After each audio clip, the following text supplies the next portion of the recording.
Vamos nos relaxar, procurar Deus dentro de nós, para que assim nós possamos registrar melhor em nós, né, as lições e as recomendações que os céus nos propõem nesta noite.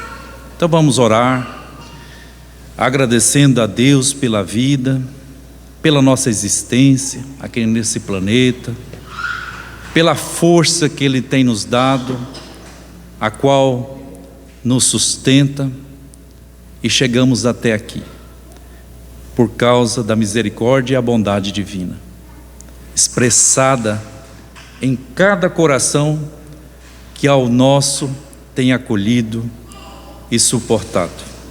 Que o Senhor, de infinita bondade, possa continuar a nos inspirar, a nos ajudar a recolher das lições o alimento que a nossa alma aqui veio buscar. Então seja Tu, Senhor, a nossa inspiração, agora e sempre. Que assim seja. Desde já peço desculpa a todos pelo atrevimento do assunto dessa noite. Coube-me falar, pela inspiração dos benfeitores, a respeito do amor. Mas não o amor advindo da paixão entre um homem e uma mulher, ou por uma criação, por um objeto. Não do amor filosoficamente conhecido, mas do amor divino, do amor raiz, profundo. Então desde já eu peço a ajuda de todos vocês, encarnados e desencarnados, para que nós formemos uma sintonia com o divino, com o amor, para que em palavras pobres e às vezes incompreensíveis, nós possamos expressar esse amor que está dentro de nós. Todos nós, indiscutivelmente, somos construtores. E toda construção, ela precisa de um projeto. Esse projeto, ele advém da engenharia.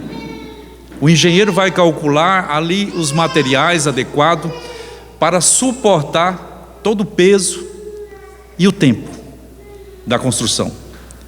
Depois vem o projeto arquitetônico. O arquiteto vai projetar a beleza e o bom funcionamento dessa construção. Então são projetos que são ligados um ao outro para proporcionar ao ser construtor o bem-estar.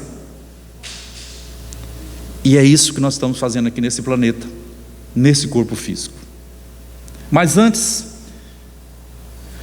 Allan Kardec perguntou aos espíritos. Nós vamos falar de amor, né?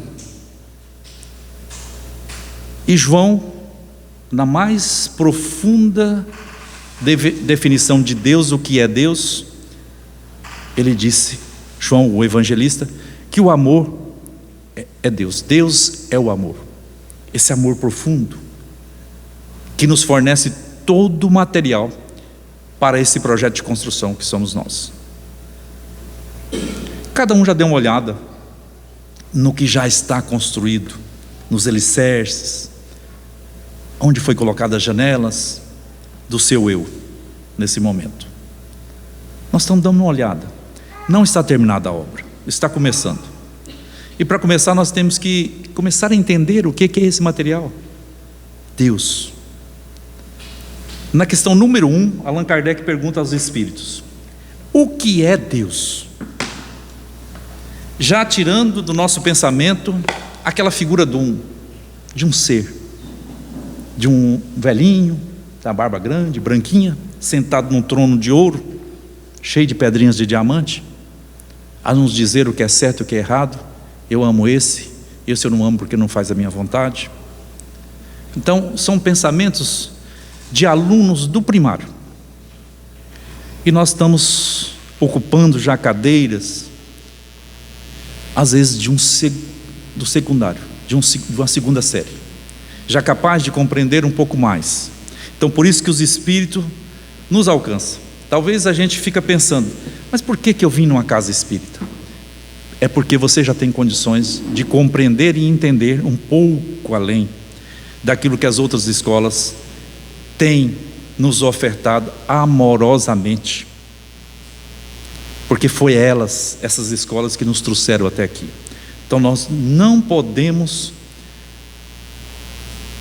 lançar fora do espírito de gratidão por essas escolas, sobretudo no nosso Brasil, da escola católica, que apresentou Jesus a todas as portas, desde a colonização. Então, o espírito de gratidão faz parte do amor, é um atributo divino, que já em nós falta, às vezes, o exercício desse material, para que a gente vá alicerçando com mais segurança essa nossa construção. Então Allan Kardec pergunta: o que é Deus? Né, Getúlio? O que é Deus? E os Espíritos nos respondem: Deus é a inteligência suprema, causa primária de todas as coisas. Então, é uma questão para ser debruçada, estudada, às vezes por uma encarnação inteira, para a gente começar a compreender o que é uma inteligência suprema, e o que é uma causa primária, primeira de todas as coisas. E aí, desdobra na segunda questão, na terceira, e eu deixo como recomendação para exercício de casa, porque não vai dar tempo, nosso tempo é pequeno para a gente fazer tudo isso. Então Deus é a inteligência suprema, causa primária de todas as coisas. E João, lá no Evangelho, ele nos define que Deus é o amor. Então guardemos essas duas respostas: Deus é amor e a inteligência suprema, causa primária de todas as coisas. Então nós que viemos aqui, um com uma dificuldade, outro com outras dificuldades, às vezes maiores, o Espírito da verdade, o Consolador de Jesus, nos relembra hoje, através do estudo do Livro dos Espíritos, que Deus está preenchendo todo o universo. Quando eles dizem o universo, é para a gente entender, né? Que o universo que nós conhecemos, que a ciência já está nos apresentando, é enorme, mas não é infinito. Ele é finito, ainda é um espaço. E a ciência já está nos apresentando outras propostas de multiverso e que não tem fim. E tudo isso, Deus está lá, mergulhado, ou melhor, todas as coisas estão mergulhadas em Deus, que é o fluido cósmico universal, o hálito divino. Quando nós falamos de hálito, eu estava com o Mateus no colo, lá na sala do passe, e criança tem um hálito cheiroso, gostoso, né? Eles são cheirosinhos. Hálito, a gente só sente se a gente estiver próximo. Agora, ninguém está sentindo o meu mau hálito, né? Que a gente vai crescendo, vai ficando, mas isso não leva ao caso. Tem que estar próximo. E nós que viemos aqui, às vezes hoje, desanimados, cansados, atribulados, o Espírito da verdade, ele nos lembra que nós todos estamos mergulhados em Deus, no amor. Essa matéria-prima que constrói todas as coisas, tudo que nós vemos, tudo que nós enxergamos sobre matéria, ela advém de Deus, do alto. Ela é secundária, porque Deus é a causa primária de todas as coisas. Então nós nascemos pela sua vontade. E na Gênesis, no livro da Gênesis, lá na Bíblia, Deus construiu tudo pela palavra. Na metáfora, na parábola da Gênesis, da criação do mundo: haja terra, a terra surgiu, haja isso, Deus construiu pela palavra. Mas aí teve uma criação que não foi feita pela palavra. Deus lançou mão do limo da terra, construiu o protótipo, esse protótipo do Homo sapiens, com coração, com fígado, e se a gente cuidar bem, principalmente pelo pensamento, depois a ação, ele fez tudo para funcionar harmonicamente. Se a gente não lançar a mão dos tóxicos, do pensamento ruim, do desânimo, da tristeza, ele fez para funcionar. Só que aí vem a intimidade com essa criação. Ele disse para o protótipo: haja vida? Não. Ele soprou. Intimamente estamos ligados com Deus. Então o amor nos preencheu. Se você acha que você não é amado, que não é amada,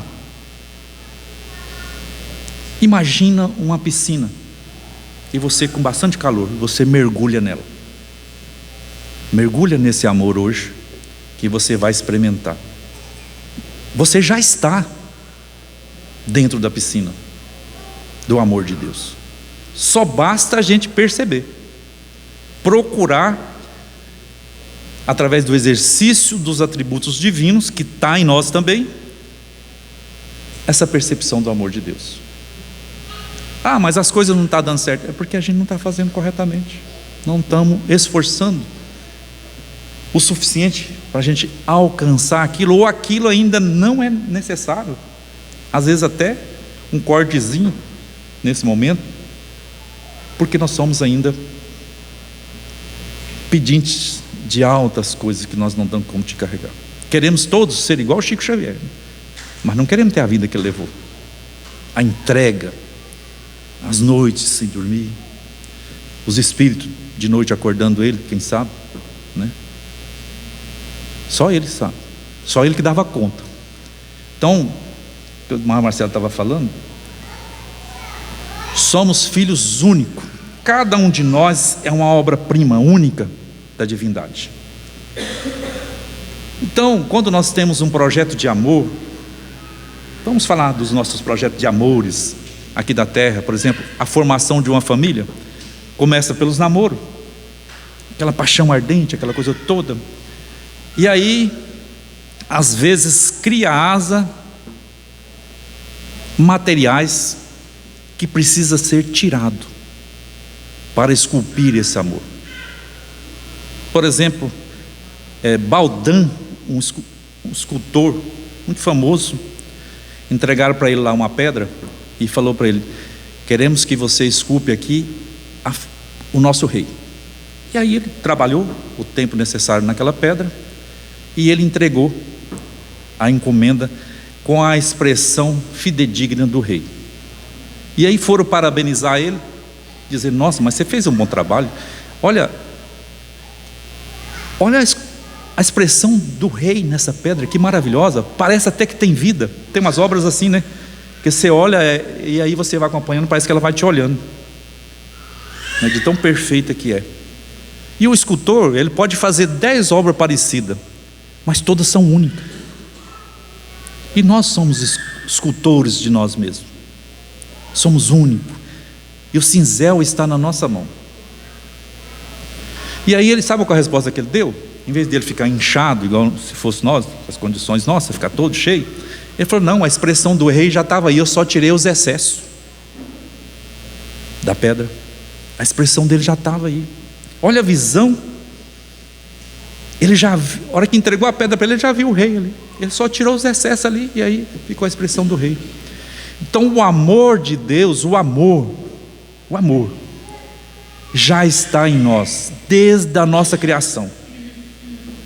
Haroldo fala assim, que o amor já está em nós desde que nós era coronavírus.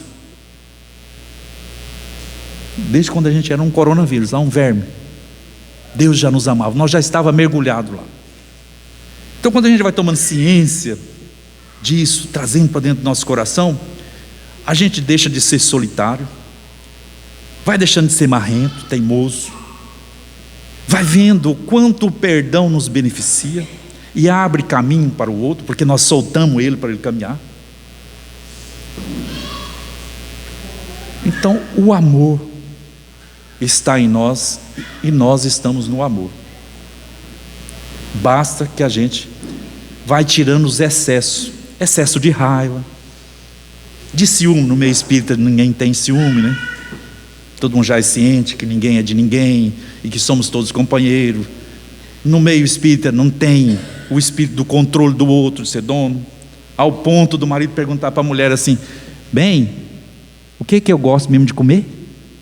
Quando chega no restaurante. Tanto que a esposa controla e vice-versa, né? O esposo às vezes fala: qual o tipo de cabelo? A esposa fala: bem, qual o tipo de cabelo que eu gosto de fazer aqui no cabeleireiro? Então, o espírito de controle, nós estamos que tirando esses excessos, para que a nossa expressão divina, amorosa, possa saltar da pedra bruta que somos. E o escultor somos nós, e a matéria é Deus. A matéria-prima é Deus, é o fluido. Somos partes desse fluido divino. E precisa de 3 ferramentas, 3 cinzéis. Porque o escultor tem um monte de ferramenta lá, chamado cinzel, né? É o cinzel da verdade, do pensamento e da palavra. Porque a verdade, ela é, para a nossa condição assim, do nosso tamanho, ela não é uma coisa a princípio muito boa, não. A hora que chega alguém e diz algumas verdades que ele está vendo em mim, que às vezes eu ainda não enxergo, amarga, não amarga? Principalmente quando a pessoa é mais íntima, que chega e: vou te falar umas verdades hoje. Mas como que essa verdade está sendo posta? Com forma de agressão? Porque o Wilson uma vez me falou que a verdade, ela pode ser, ela é igual um diamante. O diamante, a princípio, ele é uma pedra, né? Ele não enche barriga de ninguém, você não tem condições de comer ele, de alimentar ele, né? Mas é um diamante. Mas se você trabalhar ele, colocar ali no anel e entregar para uma pessoa que você tem respeito e carinho, ela é uma joia. Então a verdade é parecida com o diamante. Se você tacar ele no outro, fere. E geralmente a gente faz isso. Eu vou dizer umas verdades. Às vezes a verdade só é sua que está querendo dizer para o outro. Às vezes não é nem ele, às vezes é só uma percepção sua. Às vezes o outro está sendo um espelho seu, que você está vendo você no outro.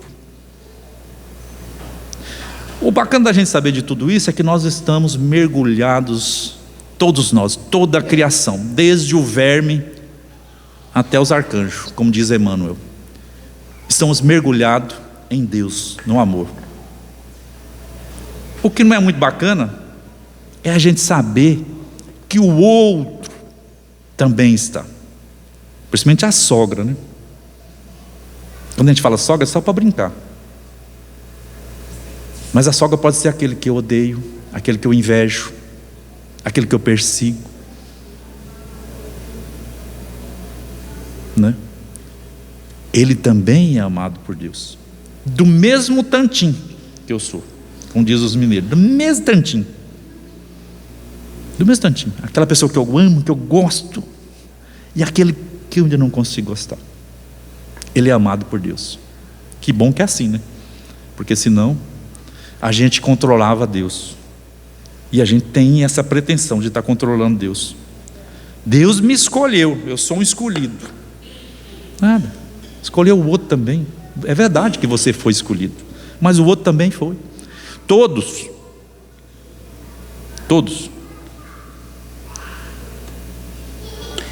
Para finalizar, nós vamos buscar na primeira carta aos Coríntios, que Paulo escreveu. Não é aos corintianos não, viu? Aos Coríntios. Vou por aqui. Gente, eu perdi aqui, eu saí aqui. Como é que fala? Aonde fala do amor. Primeira epístola, está aqui. Vou ler para a gente não falar.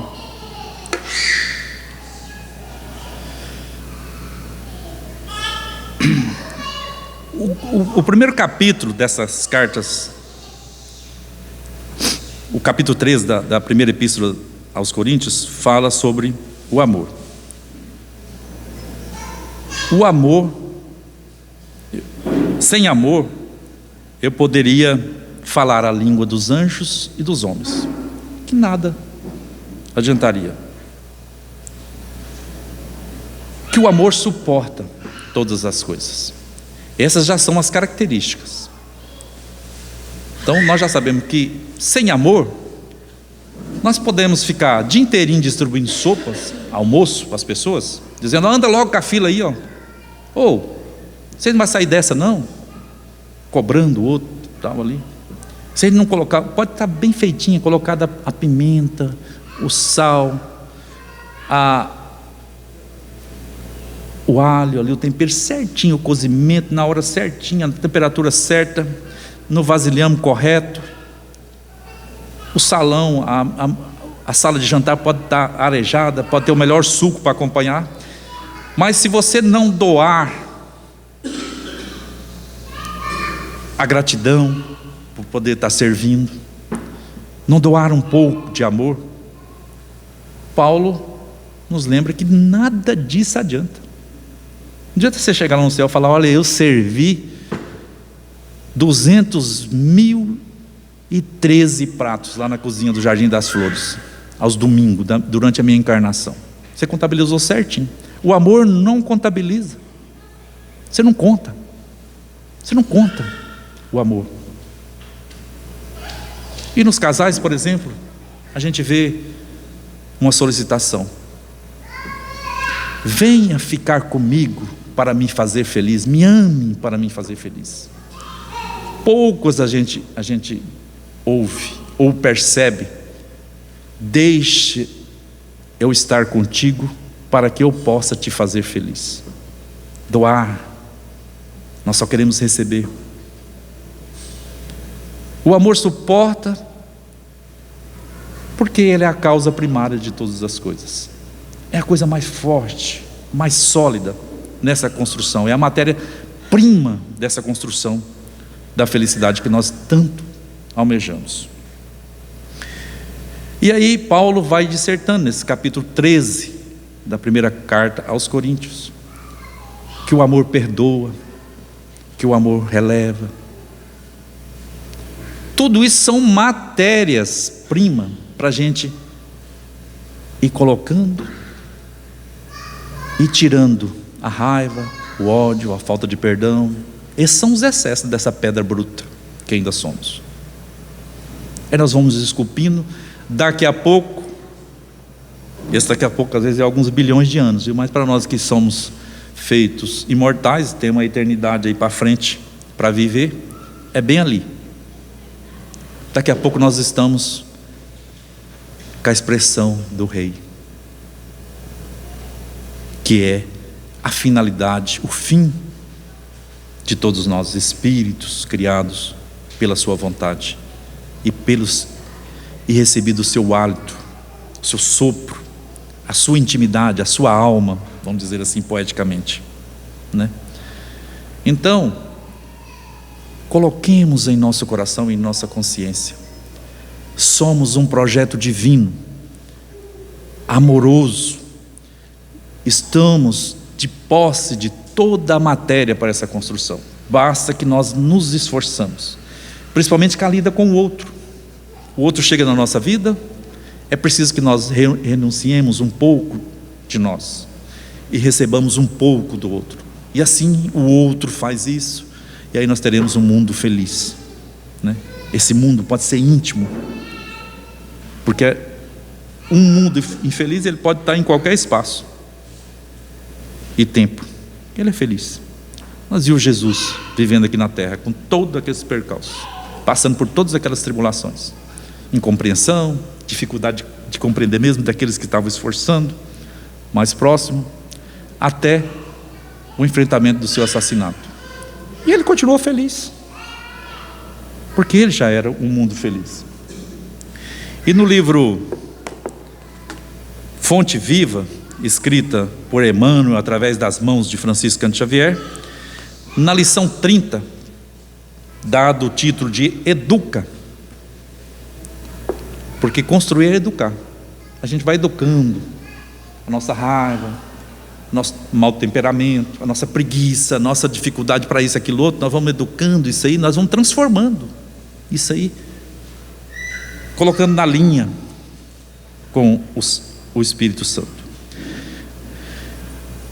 1 Coríntios capítulo 3, Emmanuel pega o versículo 16. Não sabeis vós que sois o templo de Deus e que o Espírito de Deus habita em vós? Ele nos pergunta, né? Paulo que escreve essa carta lá em 1 Coríntios também, só capítulo 3, onde ele fala do amor e das características das matérias-primas para que a gente pode ir esculpindo, colocando na nossa estrutura. É no capítulo 13, e esse é o capítulo 3. E Emmanuel pega somente o versículo 16. Diz ele assim: na semente minúscula reside o germe do tronco benfeitor. Aqui, resultado, isso aqui já foi uma semente, e hoje é um móvel que está a serviço desse ambiente. Quem imaginava, se a gente não pensar, não buscar, né? Ali na sementinha, aquele germezinho. Quem já plantou alguma semente pequena ou grande? Às vezes sementinhas igual o gergelim, né? Tão pequenininha, e depois ela nasce, cresce e produz aquele monte de outras sementes. A gente pode pensar nisso. No coração da terra, dentro da terra, há melodias da fonte.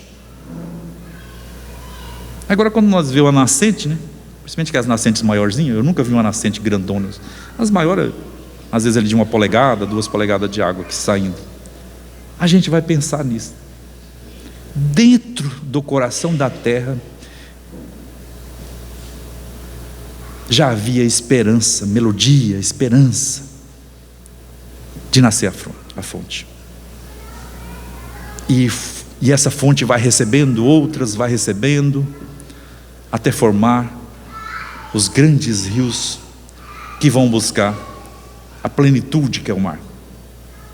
Então nós também somos fontes pequenas que nascem das entranhas divinas, e temos que receber o outro. Às vezes o outro vem com a água um pouco mais salgada, um pouco mais suja, mas nós vamos crescendo juntos. É assim que nós vamos formando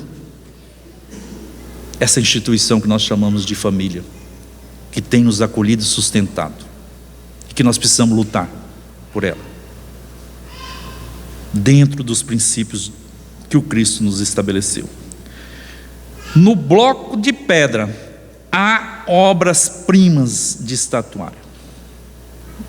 Num bloco de pedra, para nós leigos que não sabem esculpir, nós só vemos um bloco de pedra, e já para o escultor ele já vê a obra-prima. Mas ali há, basta trabalhar. Entretanto, o pomar reclama esforço ativo. O que é um pomar? Uma plantação de frutas no quintal, né? Antigamente era muito comum, né? Você chegar nas fazendas e ter um belo de um pomar, que a gente passava o domingo lá inteiro experimentando dessa fruta, daquela outra. Mal a gente, como visitante, sabia que esse pomar reclama esforço íntimo. Tem alguém que cuida, né? Apara, poda, faz todo aquele processo para a frutificação. A corrente cristalina pede aquedutos para transpor-se incontaminada. Os fios de transmissão, né? Dentro de uma casa. A joia de escultura pede milagres do buril. Se as pedras soubessem falar, né, o quanto deve doer, ficar esfolando elas até elas brotar a sua beleza. Também o Espírito traz consigo o gene da divindade. Deus está em nós. Quanto estamos em Deus? Do mesmo tanto. Deus está em nós e nós estamos em Deus. Estamos mergulhados. Lembra da piscina? Estamos lá dentro. Mas para que a luz divina se destaque das trevas humanas, é necessário que os processos educativos da vida nos trabalhem no empredado caminho dos milênios. E aqui, essa educação que ele está falando, não é essa educação que é nos ofertada na sala de aula, para saber matemática, geografia. Não. É educar esses atributos, que está latente, como o germe reside na minúscula semente. Somente o coração enobrecido no grande entendimento pode vazar o heroísmo santificante. Apenas o cérebro cultivado pode produzir iluminadas formas de pensamento. Só a grandeza espiritual consegue gerar a palavra equilibrada, o verbo sublime e a voz balsamizante. Confesso que isso aqui me pegou, porque cada um de nós ainda tem muitas sobras para ser retirada, e eu tenho essas aqui, confesso para vocês. Me falta a falta de grandeza espiritual para gerar a palavra equilibrada, a mansuetude, o verbo sublime e a voz que balsamiza. Às vezes a gente fala forte, né? O gaúcho também tem esse sotaque forte, assim, os gaúchos, né? De falar forte. Às vezes a gente acha que a pessoa está com raiva. Não, é o jeito de explicar, mas a gente tem que educar, porque é o outro que vai receber. A gente tem que estudar como que está o outro, qual que é a condição que está o outro, né, André? Para a gente até passar um pouco de conhecimento para o outro, a gente tem que balsamizar um pouco a nossa palavra, a nossa voz, principalmente com as pessoas mais íntimas. Interpretemos a dor e o trabalho por artistas celestes de nosso acrisolamento. Então é bobagem a gente achar que veio no mundo para fazer piquenique. Nós viemos ao mundo, à Terra, a esse planeta, estamos num corpo físico, para trabalhar e para burilar esses atributos que está em nós. Educa e transformarás a irracionalidade em inteligência. Lembra do coronavírus que nós já fomos? A função dele é aquela mesma.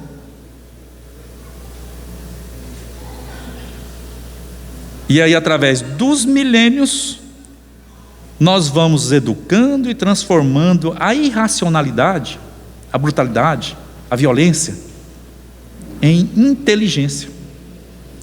A inteligência em humanidade. Lembra do Paulo, que diz que não adianta nada ele falar todas as línguas dos anjos e dos homens, que se ele não amasse, nada disso fazia sentido. Então nem toda a inteligência do universo que nós consigamos amealhar, se a gente não for humano, fraterno, buscar humanizar nossas condições, nada disso vai adiantar. E depois tem uma outra, porque essa da parte da humanidade, a gente costuma pular, né? A gente não é nem humano ainda, ainda é projeto, é ser humano, e a gente já está querendo a angelitude, né? Vamos passar pela humanidade primeiro, porque na natureza nada dá salto, tudo se encadeia.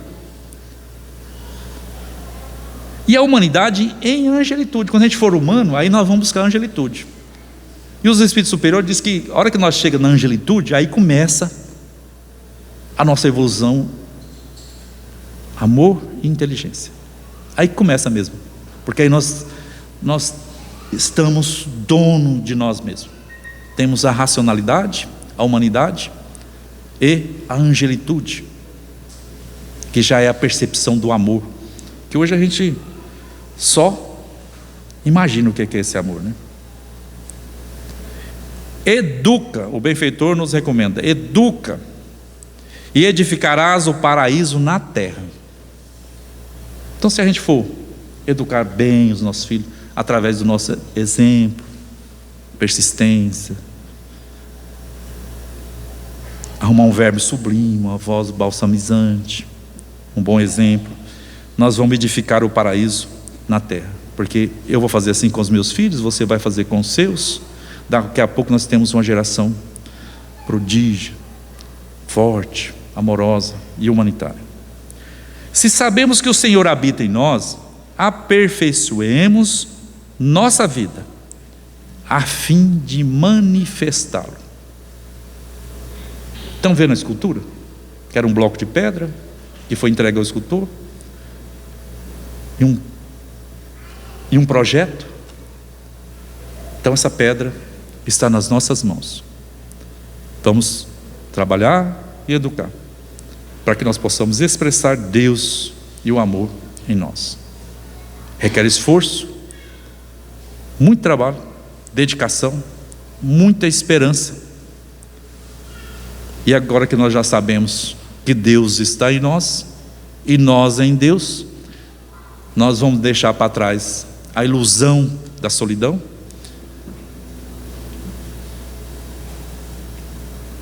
e sabemos que tudo nós podemos, porque Deus é tudo em nós. Nas horas mais difíceis, de maiores dores, lembra-te de que eu e que você é um projeto único nas mãos de Deus, ou melhor, mergulhado em Deus. Que Jesus nos abençoe e nos fortaleça. Senhor, nós te agradecemos pela paciência, pela a esperança que o Senhor tem investido em cada um de nós, esperando, sabedor de todas as coisas, que um dia nós chegaremos em Ti, reconhecendo-Te em nós. Guarda-nos, Senhor, da maledicência, da vaidade, da prepotência. Ajuda-nos a fazer humildes, para que nós possamos reconhecer em nós a Sua presença. Agradecemos a Ti, ó Pai, Deus, Criador de todas as coisas, por Jesus, nosso Divino Mestre, que tem nos apontado o caminho e esforçado que caminhemos com Ele rumo a Ti. E a Jesus os nossos agradecimentos pela promessa cumprida de enviar-nos o outro Consolador, que está e que permanecerá conosco para toda a eternidade. E a Ti, ó Espírito da verdade, a nossa gratidão pelo empenho, pelo trabalho, pela paciência e pelo recrutamento de almas pobres, cegas, cansadas, para o trabalho redentor divino de nós mesmos. Perdoa, Senhor, as nossas dificuldades e a nossa ignorância, e ajuda-nos a empreender esforços contínuos para caminhar para a Sua presença sempre. Agradecidos por tudo, somos hoje e sempre. Que assim seja.